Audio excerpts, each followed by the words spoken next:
Okay, class, section 2 of 10 ways to think about writing show and telepaths. What does show, don't tell really mean?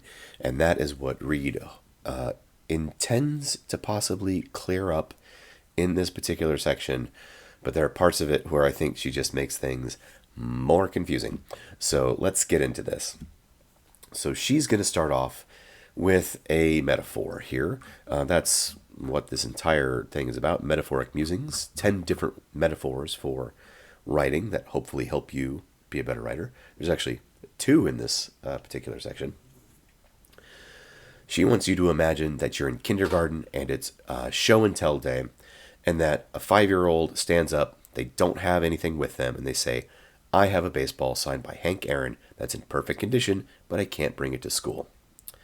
So they've told you they have the baseball, but you haven't seen it. It has not been shown to you. You don't know what it looks like. You don't know what perfect condition means.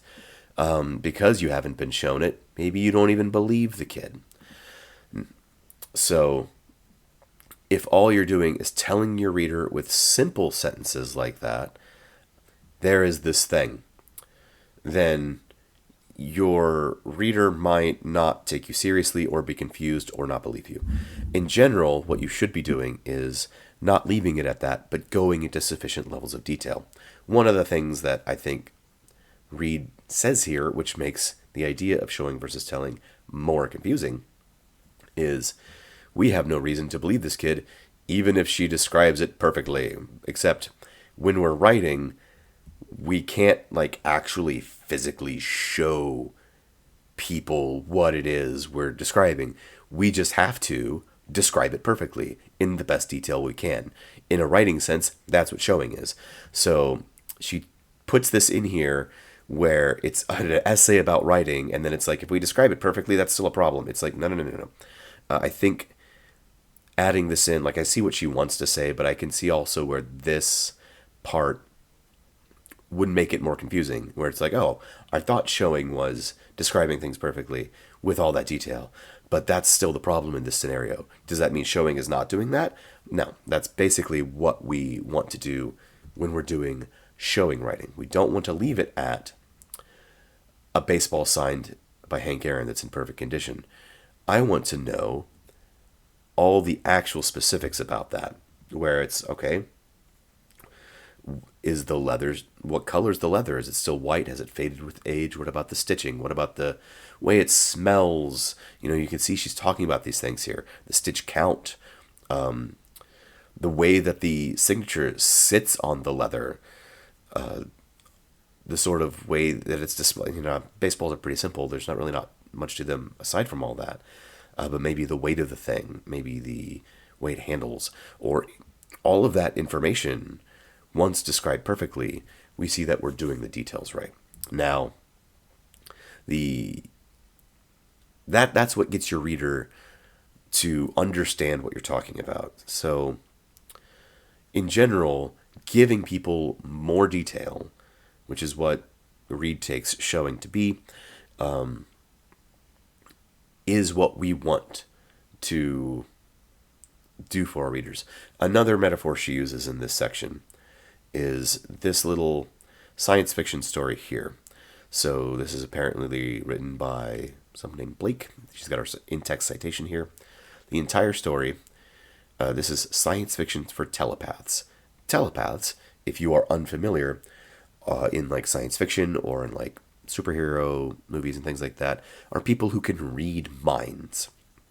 So when one telepath is telling a story to another telepath who can literally just read their mind, the story just says, you know what I mean, because telepath 2 can look into the mind of telepath 1 and in fact just know what the first person means. So because telepaths can read the storyteller's mind, they don't need any other written details. They know the whole story instantly. And Reed has her own personal brand of humor take on what that telepath must have seen in that other person's head. I am not going to read that.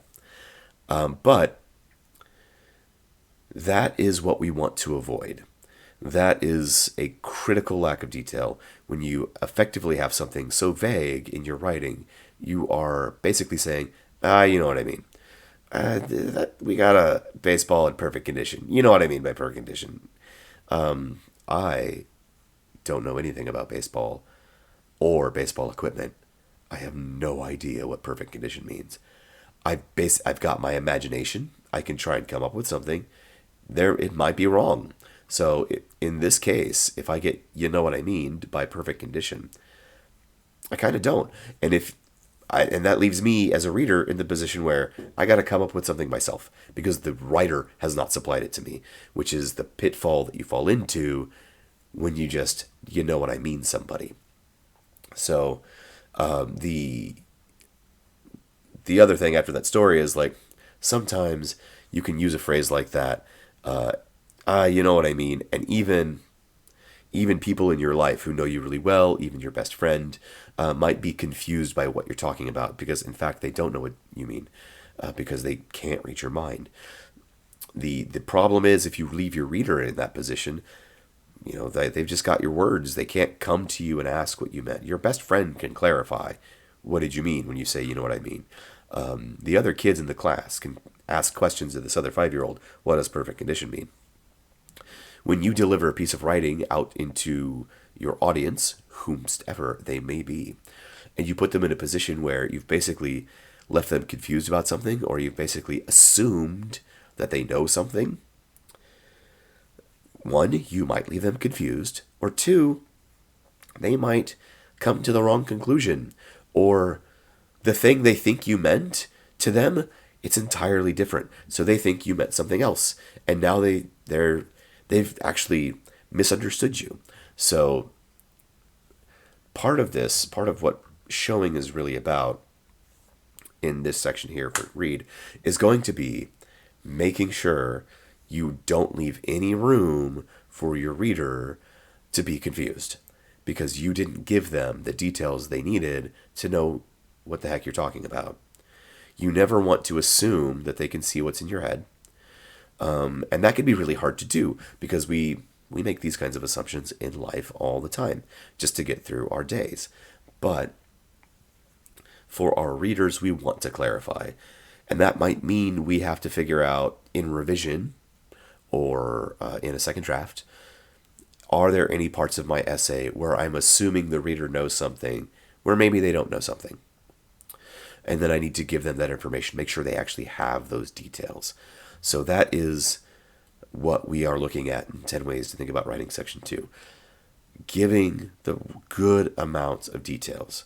So that's what we're going to be practicing in the lab. That this is going to be the first full week lab, which I guess was this past Thursday, which I was out sick. But there will be stuff online for you for that. Don't assume your reader knows everything. Give them all the details. We will see this idea developed much better in section 3, which will be the next video.